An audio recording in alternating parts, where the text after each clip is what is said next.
Hi. അങ്ങനെയാണെങ്കിൽ അരുന്ധതി വരുന്ന സമയത്ത് പ്രഭാവതി മനസ്സിലോർക്കുന്ന കാര്യം അന്ന് നന്ദൻ രാത്രി സത്യങ്ങൾ മുഴുവനും തുറന്നു പറഞ്ഞില്ലേ, അതൊക്കെ തന്നെയാണ്. അതിങ്ങനെ ഓർക്കും തോറും അവരുടെ കണ്ണിൽ ഇരുട്ട് കയറുകയാണ്. എന്തെങ്കിലും ഒരിക്കൽ സത്യങ്ങൾ മറന്നീക്കി പുറത്തു വരും. അന്ന് തൻ്റെ മകൻ്റെ അവസ്ഥയും ഭാവിയും എന്തായിരിക്കും എന്നോർത്തിട്ട് ആ അമ്മയ്ക്ക് ഭയങ്കരമായിട്ട് വിഷമമുണ്ട്. അരുന്ധതി കണ്ടിട്ട് ആഹാ ഇതാര അരുന്ധതിയോ കയറിയിരിക്കെ എന്ന് പറയുമ്പോൾ അരുന്ധതി അങ്ങോട്ട് അടുത്തേക്ക് ചെല്ലുകയാണ്. അന്ന് ഞാൻ അമ്പലത്തിൽ വന്നത് എന്തുകൊണ്ട് നന്നായി, അതുകൊണ്ടാണ് എനിക്ക് അരുന്ധതിയായിട്ട് സൗഹൃദം പുലർത്താനായിട്ട് കഴിഞ്ഞത്. അല്ല, അന്നാണെങ്കിൽ ബോധക്കേട് വന്നു. എന്നിട്ട് എന്തായി? ഇപ്പോൾ കുഴപ്പമുണ്ടോ? വേറെ കുഴപ്പമൊന്നുമില്ലല്ലോ. കഴിക്കാനായിട്ട് എന്തെങ്കിലും എടുക്കട്ടെ, അല്ലെങ്കിൽ കുടിക്കാൻ എന്തെങ്കിലും എടുക്കാം, തണുത്തതോ ചായയോ എന്താന്ന് വെച്ചാൽ പറഞ്ഞാൽ മതി. അങ്ങനെയൊക്കെ പ്രഭാവതി ഓരോന്നൊക്കെ ആതിഥ്യ മര്യാദ കാണിക്കുമ്പോൾ അരുന്ധതിയുടെ മറ്റൊരു ചോദ്യമുണ്ട്. അതെ, ഞാൻ വന്ന സമയത്ത് നിങ്ങളാണെങ്കിൽ അന്ന് അമ്പലത്തിൽ വെച്ച് കണ്ട കാര്യം നന്നായി എന്ന് പറഞ്ഞു. പിന്നെ കുടിക്കാൻ എന്തെങ്കിലും എടുക്കട്ടെ എന്ന് ചോദിച്ചു. അങ്ങനെ കുറേയേറെ സുഖവിവരങ്ങൾ ചോദിച്ചു. പക്ഷേ ഈ ഒരമ്മയ്ക്ക് മകൻ നഷ്ടപ്പെട്ട സമയത്ത് ചോദിക്കേണ്ട ഒരു ചോദ്യമുണ്ട്, മകനെ കിട്ടിയോ, വിവരങ്ങൾ അറിഞ്ഞോ എന്ന്. പക്ഷെ അതുമാത്രം നിങ്ങൾ ചോദിച്ചില്ല. അതുകൊണ്ട് എന്തുകൊണ്ടാണെന്ന് മനസ്സിലാവാത്തത്? ഇപ്പോൾ മനസ്സിലായി. അതിൻ്റെ ഉത്തരം നിങ്ങളുടെ മുഖത്തുണ്ട്. അതുകൊണ്ടൊക്കെയാണല്ലോ നിങ്ങൾ നിങ്ങളുടെ ബന്ധുവിനെ അങ്ങോട്ട് പറഞ്ഞയച്ചത്. നിയമം കാണാതെ പഠിച്ച ആളാണ് ജഡ്ജി യമൻ. അപ്പോഴേക്കും പ്രഭു പറയുന്നുണ്ട്, ഋഷിയെ കാണാത്തതിൽ അദ്ദേഹത്തിന് വിഷമമുണ്ട്. അതിനെപ്പറ്റി അന്വേഷിക്കാൻ തന്നെയാണ് അന്ന് അങ്ങോട്ട് വന്നത്. ആഹാ, അങ്ങനെയാ? ഋഷിയെ കാണാതായിട്ടുണ്ടെങ്കിൽ അവിടെയല്ല അന്വേഷിക്കാൻ വരേണ്ടത്. ഇവിടെ തന്നെ പ്രതികളുണ്ട്. ഇവിടെ തന്നെ നന്നായിട്ട് ചോദ്യം ചെയ്താൽ ഉറപ്പായിട്ട് സത്യങ്ങൾ കണ്ടെത്താൻ കഴിയും. ഇതിപ്പോൾ തുമ്പെല്ലാം ഇവിടെ കളഞ്ഞിട്ട് അങ്ങോട്ട് വന്നിരിക്കുകയാണ്. അതെന്തിനാണെന്ന് എനിക്ക് മനസ്സിലാവാത്തത്. കണ്ണടച്ച് ഇരുട്ടാക്കുന്ന ഒരു പരിപാടി ഉണ്ടല്ലോ, അത് തന്നെയായിരിക്കും അദ്ദേഹം ഉദ്ദേശിച്ചത്. ആ സമയത്താണ് ദേവികയുടെ വരവ്. ദേവിക മാഡം എപ്പോൾ വന്നെന്നൊക്കെ ചോദിക്കുകയാണ്. മാഡം എന്ന് വിളിച്ചിട്ട് സൂചിപ്പിക്കേണ്ട കാര്യമൊന്നുമില്ല MLA മാഡം.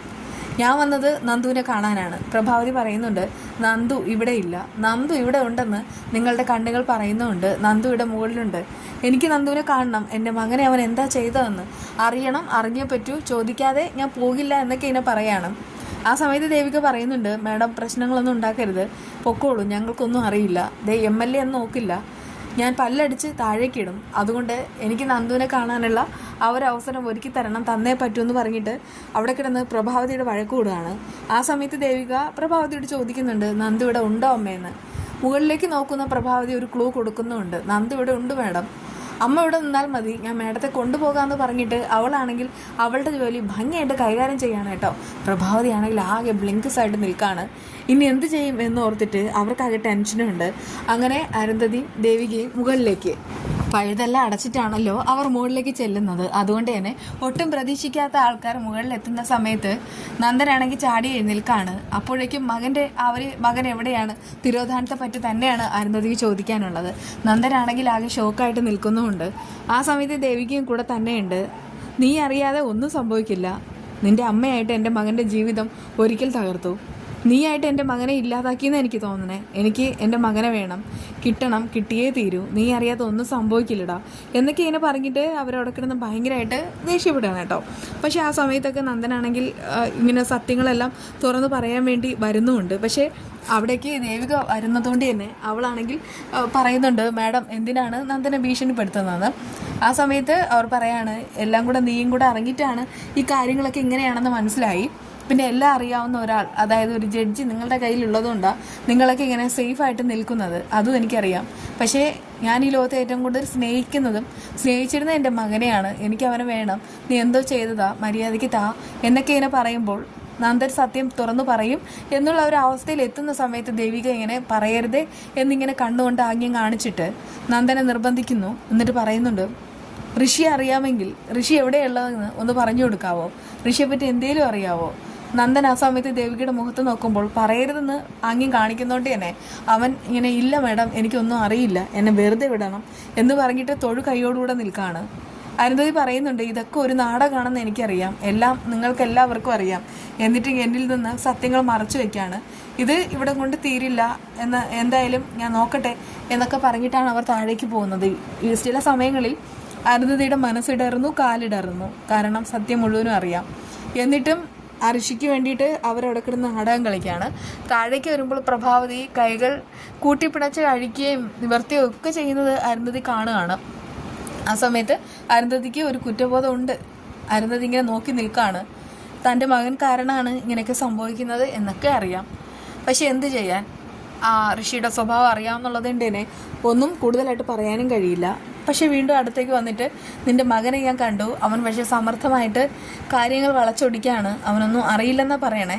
അവനെല്ലാം അറിയാം. എൻ്റെ മകൻ എവിടെയാണ് എന്നതിന് നിങ്ങൾക്കെല്ലാം അറിയാമെന്ന് എനിക്കൊരു സംശയം ഉണ്ടായിരുന്നു. പക്ഷെ ഇപ്പോൾ എനിക്കത് പൂർണ്ണമായി ബോധ്യമായി കഴിഞ്ഞു. എൻ്റെ മകനെ എനിക്ക് വേണം. കാരണം നീയായിട്ട് അവൻ്റെ ജീവിതം തകർത്തുവെങ്കിലും ഞാൻ ഒരുപാട് കഷ്ടപ്പെട്ട് ജീവിതത്തിലേക്ക് തിരിച്ചു കൊണ്ടുവന്നു. അതുകൊണ്ടൊക്കെ തന്നെയാണ് എൻ്റെ മകൻ്റെ സങ്കടം കാണാൻ പോലും എനിക്കാവുന്നില്ല. എവിടെയാണെന്ന് അറിയില്ല. അമ്മേ എന്നുള്ളൊരു വിളിക്ക് വേണ്ടിയിട്ട് ഞാനിങ്ങനെ കാത്തിരിക്കുകയാണ്. നിനക്ക് 2 മക്കൾ, ഒരാണും ഒരു പെണ്ണും. അവരുടെ 2 പേരുടെയും വിവാഹം കഴിഞ്ഞു. അവർ സുഖമായിട്ട് സന്തോഷമായിട്ട് ജീവിക്കുന്നു. പക്ഷേ എൻ്റെ മകനോ? നിനക്ക് ഒരു അമ്മയുടെ സങ്കടം മനസ്സിലാവുമല്ലോ. അതുകൊണ്ട് ഞാൻ ചോദിക്കണേ, എൻ്റെ മകൻ എവിടെ?